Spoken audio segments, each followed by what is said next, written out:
আসসালামু আলাইকুম রহমতুল্লাহি ওয়া বারাকাতুহু। দেশবাসী, আপনারা জানেন বিগত 3 দিন আগেই বাংলাদেশের ফ্যাসিস্ট সরকার সরিয়ে শেখ হাসিনাকে আওয়ামী লীগকে বিশেষ করে আওয়ামী লীগ সংগঠনকে নিষিদ্ধ ঘোষণা করা হয়েছে। দেশের মধ্যে যেসব হত্যাকাণ্ড চালিয়েছে, হতাবিহীন একজন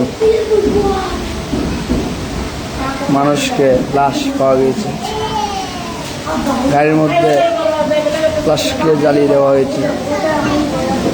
এরকম বিষয়দেরকে আবার পুনর্বহাল করতে চাই কিছু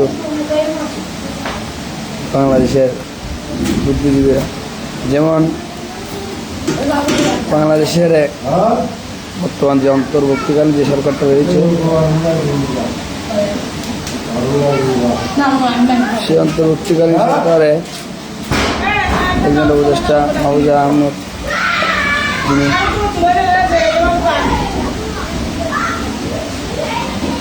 বাংলাদেশের একটি জনপ্রিয়তা রাজনৈতিক দল বাংলাদেশ জামাত ইসলামী ছাত্র শিবিরকে তাদের নামে মিথ্যা অপবাদ দেয়। যে স্বাধীনতা যুদ্ধের সময় যে সমস্ত ভূমিকা ছিল, ওই ভূমিকাটা তারা যেন প্রকাশ করে, তারা যেন ক্ষমা চায়। আমি সাংবাদিক মাহবুজাকে বলতে চাই, আপনি কি জানেন বাংলাদেশে 1977 সালেই ছাত্র শিবিরের জন্ম, 1971 সালে নয়। তাহলে তারা কেন যুদ্ধ অপরাধের জন্য ক্ষমা চাইবে? যুদ্ধের সময় কি বাংলাদেশ জামাত ইসলামের ভূমিকা ছিল, সেটা বাংলাদেশ সমস্ত জনগণ জানে। আপনারা দেখেছেন যখন 2001 থেকে 2006 সাল পর্যন্ত যখন আব্দুল কুমার ছিল বাংলাদেশের মন্ত্রী, মনামুত্তর রহমান নিজামী আলী হাসান মুজাহিদ সহ তাদেরকে সরিয়ে মিথ্যা মাসে দিয়ে তিনি এর থেকে বিদায় করেছেন। ওই সময় অধ্যাপক 1971 সালের তাদের ভূমিকা সম্বন্ধে স্পষ্ট জানিয়ে দিয়েছেন। অতএব 1971 বলে যারা এই দেশকে নির্যাতন করে, দেশের জনগণের উপর বল করে একই নির্যাতন দুষ্কর্ম চালিয়ে 17 বছর যারা ক্ষমতা ছিল, তাদেরকে দেশ থেকে পাওয়া হয়েছে।